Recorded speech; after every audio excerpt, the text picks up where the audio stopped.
Creativity is our birthright, an integral part of the human experience. From light bulbs to cars to microscopes, our capacity to use our imagination has changed the landscape of the world.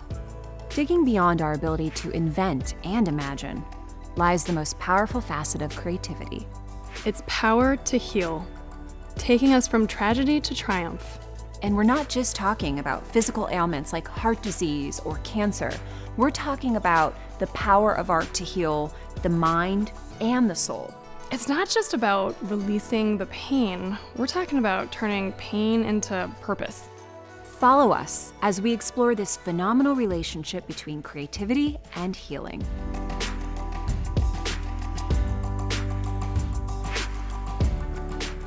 When people think of creativity, they think of things that entertain, charm, relax, like painting a portrait or freestyling to your favorite beat.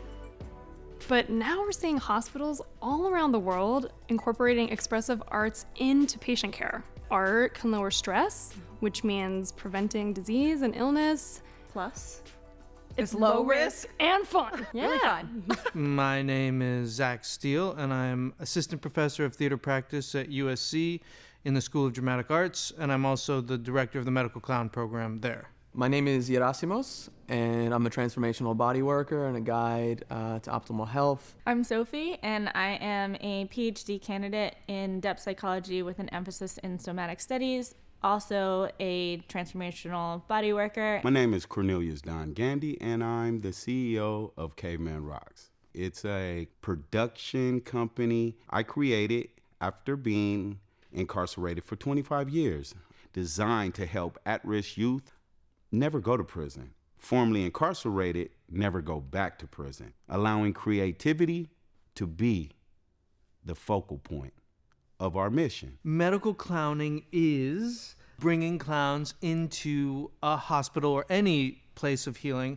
to improve the lives of hospitalized patients through emotional, joyful interaction and creative play. Somatic healing is really taking healing out of just neck up and really bringing the body into it. So it's taking into account that we experience all of life through our bodies. There's a way of bypassing the mind in some ways and going directly into the body. It's a vehicle for the unconscious. It's a vehicle for the shadow and those aspects of ourselves that are pushed aside, repressed, not paid attention to. There's a lot of shame around sickness. We tend to want to isolate ourselves. Usually the patient is the lowest rung of the ladder in terms of status. They know the least. They are the most out of place. They are the ones who are told what to do. A lot of what we do is we visit pediatric patients in inpatient. We knock on a door. We ask permission to come in. If they say yes, something begins.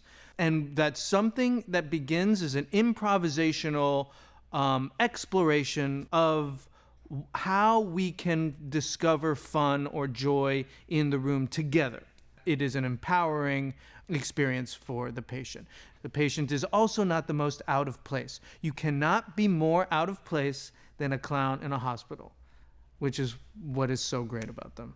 When I first went to prison, I was angry. I was mad at the world.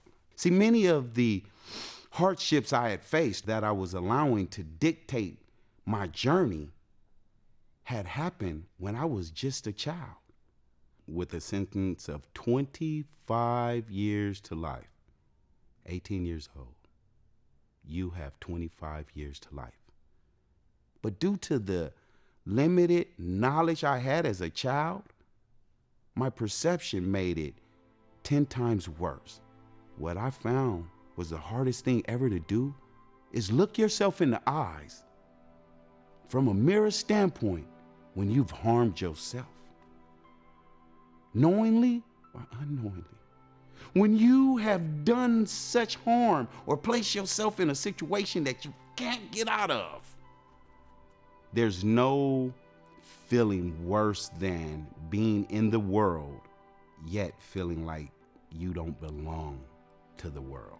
When you have a trauma or something that's stuck, there's a stagnation there. There's a stoppage. So one of the things that I personally dealt with was really forward shoulders.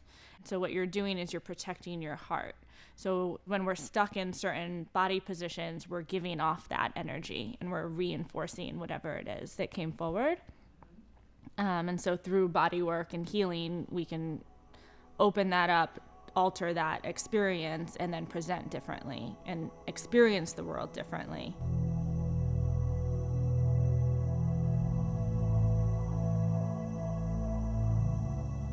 There's this compelling symbiotic relationship between healing yourself as well as others through creativity that I find incredible. For me, when I was in prison and discovering that I had this ability to create, yet I didn't have the skills to bring it out of me, it was so complicated because at that point I was illiterate. So I went to work, I went to work on myself. When I think about healing work, you're really moving from stagnation into movement or flow. And flow and expression are definitely words that I would associate with creativity a lot. Perfect example. A pond that's stagnant, running water that isn't moving. More likely for bacteria and viruses to manifest in that environment as opposed to like a running river. Look at the body as having 3 rivers: blood, lymphatic fluid, and bioenergy, bioelectric energy. So when those rivers are stagnant, there's more likely for disease and dysfunction to manifest in a person's life. I mean, you hear it all the time of, move around, exercise, but we're taking it to another level. We're breaking down some of the armoring, and that physical armoring can then translate to psychological and emotional armoring or rigidity. And so when we go in and do healing work, it moves that through, and then there's more flow, there's more energy, there's more expression available within you. In the pediatric intensive care unit, we always check in with the nurses first to see what the situation is. And they mention this one room, they go, oh, you probably don't want to go in there. The patient is sedated. The mom, she lights up when she sees us and she beckons us in. She goes, come in, come in, come in. And she wanted for us to sing her a song. And so we did. Somewhere over the rainbow, way up high, there's a land. There's, gotta go back. I forgot. There's a. I'll start from the beginning. Somewhere. Then she began to cry. But it was crying and smiling. It's a positive thing because we are giving her permission, or an outlet, or a sharing, a place to share these feelings that are there. But it's either the state of sadness being held in or sadness being expressed, which is therapeutic. A lot of it is stuff that builds up over time, emotionally, the blocks. We're not allowing ourselves to let the feelings move through. Creativity really moves things. It takes things from the inside and brings it out. And then when it's in front of you, you gotta face it. You gotta deal with it. You can have compassion for it. You can gift it. You can transform it. I used to teach people living with cancer how to create their own personal jewelry designs, and it was an incredible way for them to deal with their body changes in a safe way. There was a woman who gifted me a necklace that she made after the workshop. This is a piece about transformation. These are all pieces that she collected from a beach walk.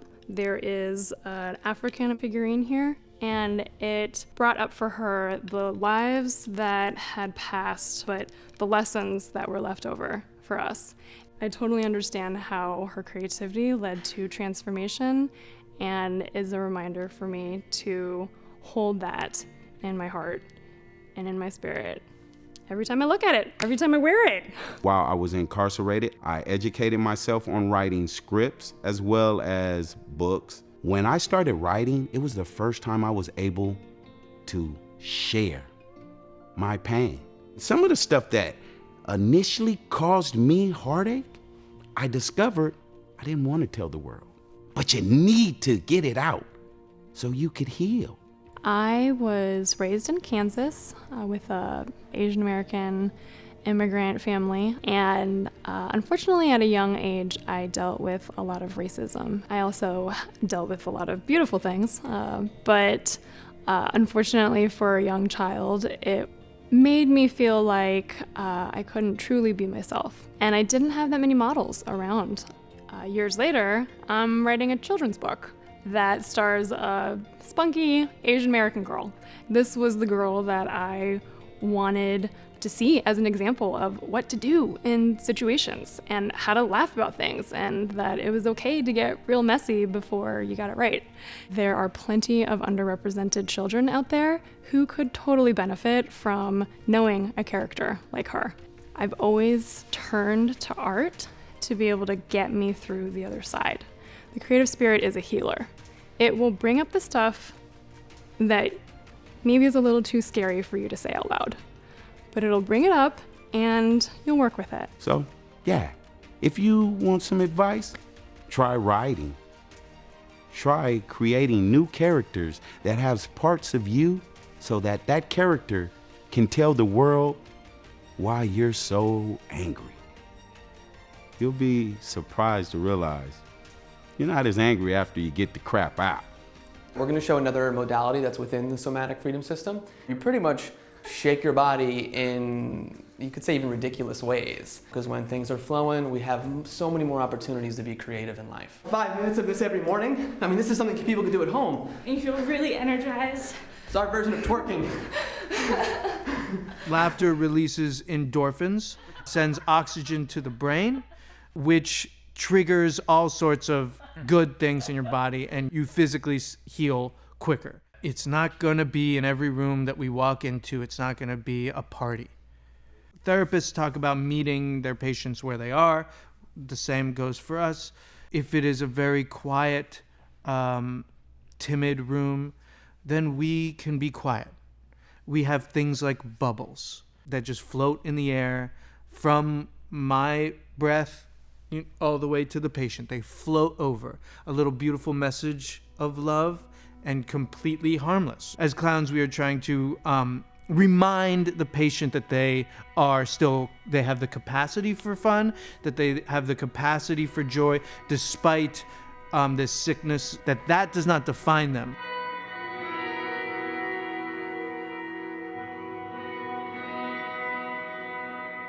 Every time we have the courage to create, to step outside of ourselves and to reveal our vulnerabilities, the more we heal ourselves and the world. You know, vulnerability is seen as weakness. In my opinion, it's the complete opposite. It takes an empowered, brave, courageous person to, one, recognize that they need to make changes in their life, and two, take the steps necessary to make those changes. The more you start to recognize where you fell off or where you perceived life had made you a victim, once you honestly realize that, you can then start to talk into the situation from a new standpoint. For instance, you know, a male is growing up in our society. They are taught to push down feelings of emotion so they can be, you know, more like a man. Later on in life, that could impact them in their relationships because they don't have the ability to connect to their vulnerability, to their emotional life. That's not fertile soil for love to continue to grow. Psychological healing is moving from a state of not being able to play to a state of being able to play. If they discover that they also have this ability to play, then when we leave, our effect still remains. My first memory of being a creative was when my mom put me into dance at 3. And then eventually dancing had to phase out because I injured myself and I got into acting. And acting for me was another way to express. It was now expressing through stories, being a storyteller. I unfortunately was in an abusive relationship, an emotionally abusive relationship. And about 2 weeks after I left that relationship, I got this audition for a role to play an emotionally abused housewife. And I thought, there's no way I'm going to get this role. The age was 10 years older than me, but the universe had a different plan. And I ended up booking that job. And I thought, this wasn't coincidental. I just went through something very similar, and now I'm playing this woman. And I felt like what I was doing was very important because I recognized that I have the capacity through these stories to now heal others who might also be going through the same thing. My dissertation is actually on this larger picture of how we're all intertwined and how we're all affecting one another at all times. But I'm really looking at the neuroscience of it, how our brains, how we're wired, how our bodies interact. So really taking it out of this idea that we are these independent bubbles just kind of walking around without any effect on anyone else or anything else. The socialization that happens when you interact with the clown is extremely helpful. It reminds you that, oh, I'm capable of this.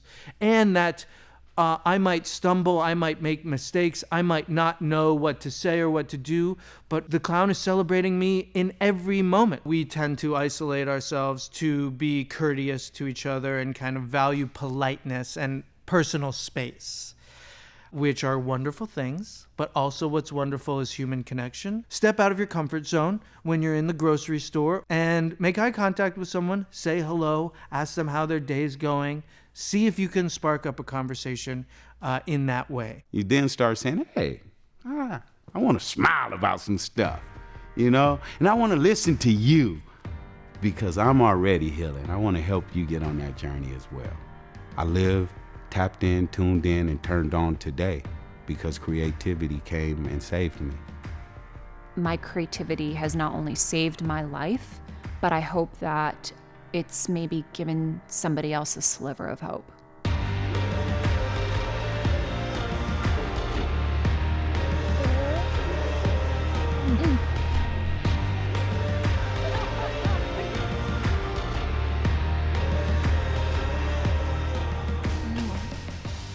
A kiss is so creative. It can be done in so many different ways. We encourage you to spread the creativity because remember, it has the power to heal. Get out there, find your community of people, and start creating. I'm talking origami swans that you can leave on people's cars. Yeah, you could write a poem and leave it for a random stranger to find. Take a community dance class, salsa merengue. Or good old phone a friend, ring ring. Oh, okay. Hello, Maggie. Hey, I have a really awesome story to tell you. Do you want to answer it? Sure, of course I do, because we're building community. Okay, basically answer this call. Answer this call. Help heal the world, share your stories and your art.